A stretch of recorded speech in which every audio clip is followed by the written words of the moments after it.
This is Luann Horseman, and today we're going to talk about how to say no when you are kind of stuck. You feel like you want to say no, but you feel guilty. Let's talk about that today and see if we can get on top of why you are having that issue and what you can do about it. So go ahead and stay tuned, and I'm really excited about sharing this with you. Okay, so we're going to go ahead and get this going. 1 second. All righty. Was that the wrong end? Sorry. All right, so how to say good no and feel good about it. Righty.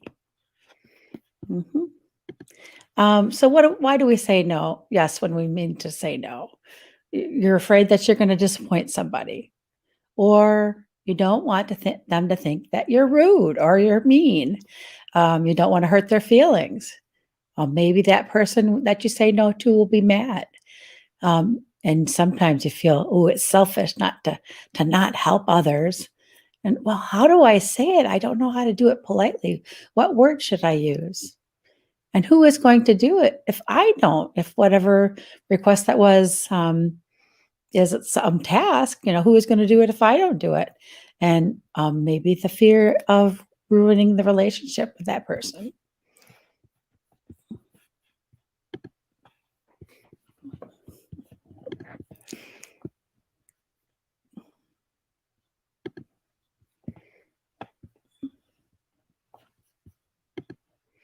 So there are a few things that we have to worry about.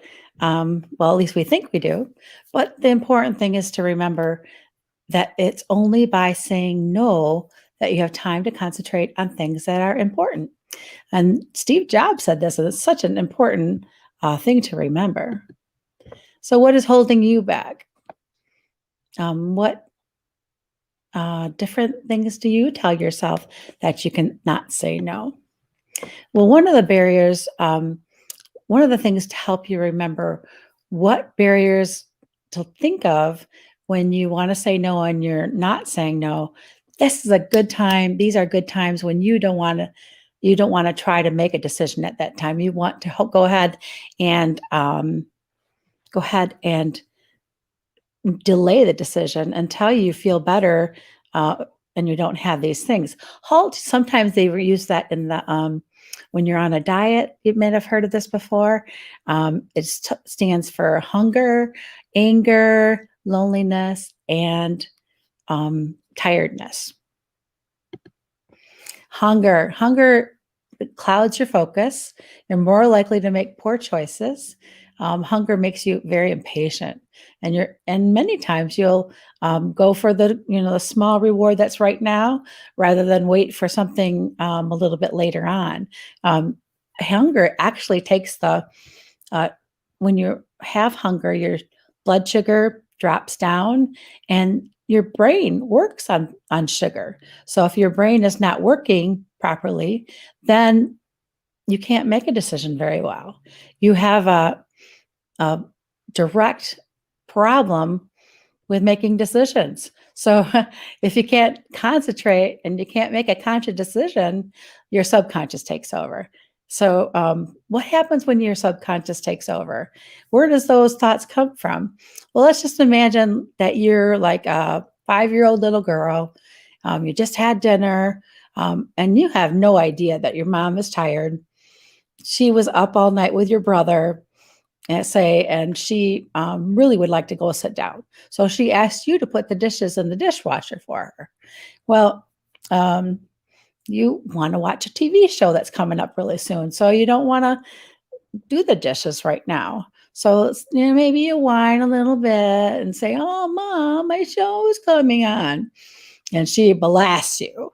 I mean, have you ever been there? I know as a mom, I did this before, where I was tired, I was hungry, and I mostly just hungry, and I just let her poor child have it. Where I said, something like, I don't think I said exactly this, but something like it, where "Ugh, that is, you're being so selfish. I put the dinner on the table. I went to the grocery store and got the food. All I'm asking for you to do is put those dishes in the dishwasher. You're just being so selfish. Take you always want to take time for yourself and you never help anybody else."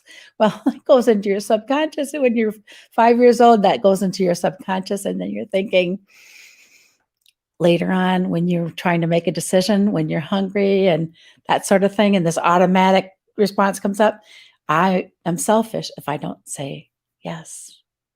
You see how that works? It's kind of like our subconscious really affects our behavior, doesn't it?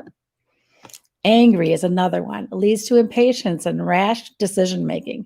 Poor judgment is common when angry, and your perception of whatever's going on are skewed. Um, the thing with anger is that it decreases the blood to your brain. So just like not having enough sugar, if you don't have enough blood, the brain doesn't work really well.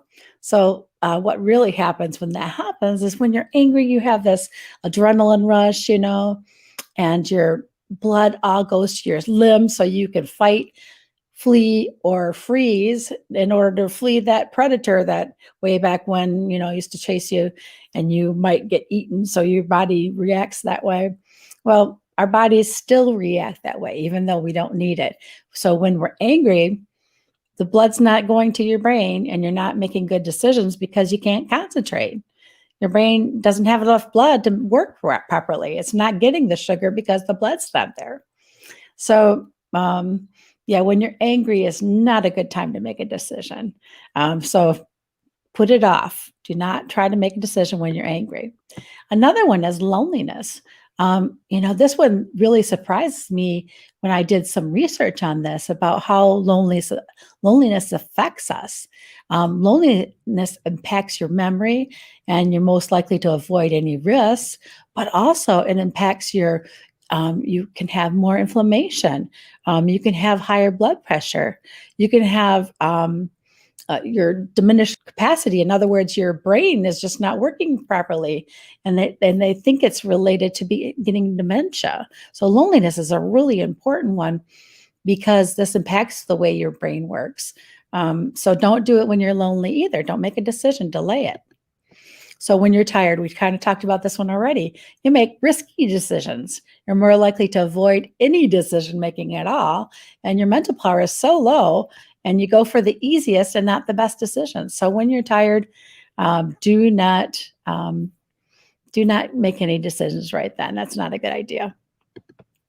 And avoid snap decisions. Anytime you have an impulse to make a snap decision, just remember this truth: decisions in haste repent in leisure. I think I have that quite a little bit off, but I think that so anytime delay your decision, go ahead and delay the decision so that you have time to think about it. So you have time to be out of that stress response, be out of that hunger response, so that you can actually use your brain and make a decision. So some of the things that you might try to say is like, "I'm so glad to hear from you. I'm in the middle of something right now, so I can't answer you right now. I'll call you later today or tomorrow." Another one is, "Can I get back to you about that tomorrow?" That's a simple one. That's an easy one to remember.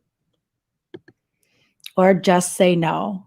If you want to say it really politely, you can say, "Oh, thanks for asking. That sounds great, but sorry, I can't." So once a decision is made to decline the offer, the request, go ahead and let it go. Let it go. Let it go. I love this little girl with her little Elsa dress on. Isn't she cute? I know this can be easier said than done. I know it takes practice to say no, and you just have to practice those words, that some of the things that I shared with you. And with practice, it gets much easier. But sometimes those feelings of guilt persist. And a couple things that you can do if you have those guilty or the shame or feelings of some sort of feeling that's getting in your way of saying no. Take a few minutes and just look at the situation from an outsider's viewpoint. What would your best friend tell you about this? If your best friend saw you making the decision to say yes when you mean no, what would they tell you? um, take a moment to think about what are your priorities for your life. Um, I know that that's in that moment, that's not the time you want to do it. So you want to do this ahead of time. You want to go ahead and think about what your priorities are. As your priorities, your family, priorities, your work. All those things are on there. Um, Keep that in mind when you're making these decisions to say yes when you mean to say no. Focus on more of what you want to do.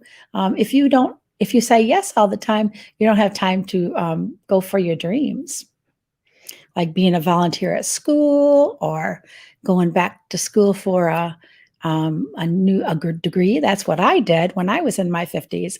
I went ahead and went back to school and got my BSN. I'm actually a nurse. I graduated with a diploma and I always wanted to get my BSN. And I decided in my 50s that that was a good time to go ahead and get it. So that was one dream. Another dream could be starting a new business of your own, or going for a different career, or maybe even starting like a charity foundation. So thoughts and feelings about being bad for saying no or feeling guilty for saying no can be a huge roadblock through a lot of parts in your life. And sometimes it's hard to clear them on your own. It's something that's so ingrained in your subconscious that it comes up often. Whenever you want to do something for yourself, these thoughts of guilt and shame for wanting to do something for yourself will come up, and it's something you can clear with help. That's something that I do in my coaching is I help people clear those feelings that are blocking them from doing what they want to do by using what's called tapping or EFT, and also some journaling and some other techniques that I use that I've learned through NLP and neurotransformational coaching. But there's ways that people can help you clear those feelings. So ask for help. Are you running into like a narcissist or a persistent person that just won't say no? One of the things that I use sometimes is if they don't say no, or they won't take no for an answer, I'll say, well, if I helped you, I'd be letting others down. And this sometimes will work with that. But there's some other things that you can do. Like one of the things is a broken record technique. Just repeat no. No, or no, that doesn't work for me, over and over and over. Do not get drawn into a conversation with them. Just say no, or no, that doesn't work for me. For whatever they say, you repeat that no, or no, that doesn't work for me. And stick up for yourself, and don't do it just because somebody's pressuring you into something. Now, just remember to say no sometimes. You don't have to come up with an excuse. And just remember, and this is a good one to remember, maybe even write a sticky note here and there. No is a complete sentence. You don't have to come up with an excuse or have any other parts. Just say no. So the other thing that I sometimes help people with is crucial conversations. Crucial conversations are one of those ones that are really difficult. Maybe you have a difficult relationship with somebody at work or with one of your family members, and that sometimes it gets in the way of your feelings, or you're afraid to share something. This kind of helps you become more empowered, calm, confident, and you have clear boundaries so that you have the pressure taken off of you. You can open up that communication so that it can actually convey what you want to say. So that helps your relationship get better, especially if we're talking about your husband or your kids or your parents. These are really important relationships. And if you are not able to say what you mean to say, this is something that somebody can help you with by talking this through and supporting you while you're working on being more assertive. So anyway, I have a few social media platforms. I would love it if you joined my Facebook group. I have one that's brand new that just came out. It's called Lady Dream Claimers, and it's open to join right now. So go ahead and request to join. I'm going to be doing these trainings on that site weekly, usually on Tuesdays at 11 o'clock. So that'll be my plan. I do have a poll there in the group as to what works best for people, and we're gonna maybe adjust that, but that's kind of what I'm going for right now. So also I have a one-to-one discovery call if you want to go ahead and look at your roadblocks and see what next steps you need to take. You can go ahead and email me at luann@boldlyvisible.com. And I have a new YouTube channel I want to let you know about. It's called Claim Your Dreams Today. And basically, it's helping people that are like my age, like over 50 or so. You know, a lot of us women, we have been taking care of our kids, and we finally got the kids out of the house, but we're still like we're taking care of our grandkids, or our kids need attention, and then our parents are getting older and they need attention too, and we're trying to work, and we have this dream that we've wanted for a long time, something that you've really wanted in your heart. Like maybe you wanted to go back for your degree like I did, or maybe you want to start your own business like I did. Yeah, all those things are dreams that you hold in your heart. And if you don't get those dreams that you want, a lot of times you can you just don't feel as fulfilled. You just feel like things are off. So if you can go ahead and check that out and see the videos that I have right now. And I also have like this one-day talk show that comes up every month. And that's something that will be, I'll be advertising for soon. But next month, we're going to have some really good, in August 11, we're going to have some wonderful guests come and speak about some really helpful items. So watch out for that. So thank you so much for being here. I hope you, if were unable to see it live, if you go ahead and put in the comments, hashtag replay. And if you would like, I have this in written form, this whole talking about how to say no. And I can send that to you. Plus, it's got 50 different ways of saying no for different situations. So it's kind of a useful resource. So if you want this, go ahead and comment in the comments, just say no. So if you put that in the comments, I'll go ahead and get privately message you and get your email so that we can go ahead and send that to you in your email. All righty. Well, you guys have a good day. And remember, I believe in you, and you can do anything that you set your mind to. You have a wonderful day. And I hope that everything goes well, and that these things that you are able to say no using these special techniques that I've showed you, that you can go ahead and stick up for yourself. You can go ahead and have time for your dreams. So go ahead and do that. All righty. Have a great day. Bye-bye.